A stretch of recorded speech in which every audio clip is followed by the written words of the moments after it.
Bueno, vamos a ver. Yo quiero contar una historia que es el legado de Napoleón y como estamos en 2007, este fin de año se van a celebrar los 200 años de la entrada en España de los ejércitos de Napoleón. Entonces, esto fue un suceso en la historia nuestra y resulta que en Sevilla, ante el anuncio de la llegada de las tropas francesas, se empezaron a tomar medidas y algunos frailes enrollaron los cuadros más famosos y en caballerías y empezaron unas expediciones que se fueron a Gibraltar y allí consiguieron ocultar algunos cuadros. Pero es que a Sevilla llegó el mariscal Soult, que era el exquisito mariscal de Napoleón, el que sabía comer y el que tenía un jardín en su palacio que llevaba las plantas de todo el mundo y era un gourmet de todas las artes. Bueno, y entonces al llegar a Sevilla,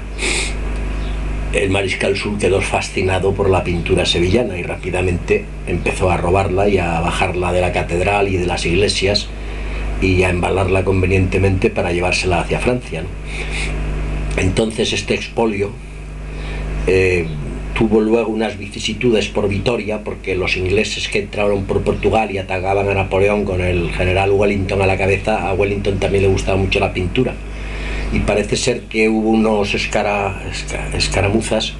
y algunos cuadros consiguió Wellington quedarse con ellos, pero bueno, la mayoría terminó en París y terminaron en el Louvre y terminaron en los sótanos del Louvre, convenientemente catalogados. Y luego ya los mariscales de Napoleón, una vez acabada la guerra, repartieron los botines y a unos les tocaron unos cuadros y a otros a otro, y según las zonas que les habían correspondido, pues los cuadros de Sevilla terminaron en Dresde, en Alemania, o en Leipzig, o terminaron en Hungría, o terminaron en Austria, según cada mariscal la zona en la que estuviese, ¿no? Y luego ya, bueno, pues con el paso del tiempo, quitando el mariscal Soult, que se quedó con su colección porque le gustaba mucho la pintura, los demás empezaron a vender los cuadros en subastas y por herencias, y eso poco a poco se fue desperdigando por el mundo entero, ¿no? Entonces, como es el segundo centenario en el 2008 de la llegada de Napoleón a España, pues yo creo que es el momento que, lo mismo que han empezado los vascos a reclamar el Guernica el otro día, porque también es un centenario del bombardeo de Guernica, pues con qué motivo la Junta de Andalucía no puede reclamar a Francia el botín Napoleón, ¿no? Entonces creo que el gran objetivo del 2008 es reclamarle a Francia el botín Napoleón.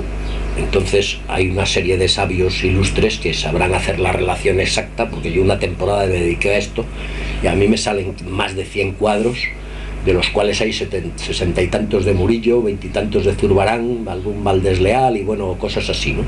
Cuadros geniales casi todos, y desde luego lo mejor que había en la pintura en Andalucía y sobre todo en Sevilla.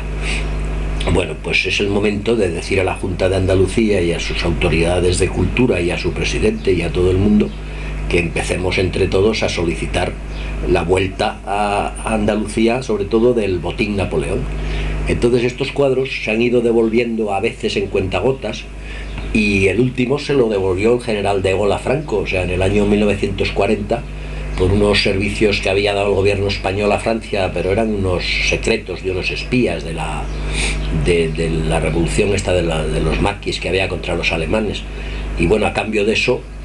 el general de Gaulle mandó al Prado, que es donde está, a la Inmaculada Soult, que esa Inmaculada lleva el nombre de su ladrón y se llama la Inmaculada Soult porque era la que más le gustaba a Soult y porque con ese nombre se quedó desde que se la llevaron de Sevilla, ¿no? Bueno, pues yo quiero hacer desde aquí la llamada de que solicitemos entre todos al gobierno de Francia, que muchos de los cuadros ya no están en Francia porque han salido y están en museos por ahí, pero que todo lo que se llevó Napoleón, pues que hagan el favor de devolverlo a sus lugares de origen,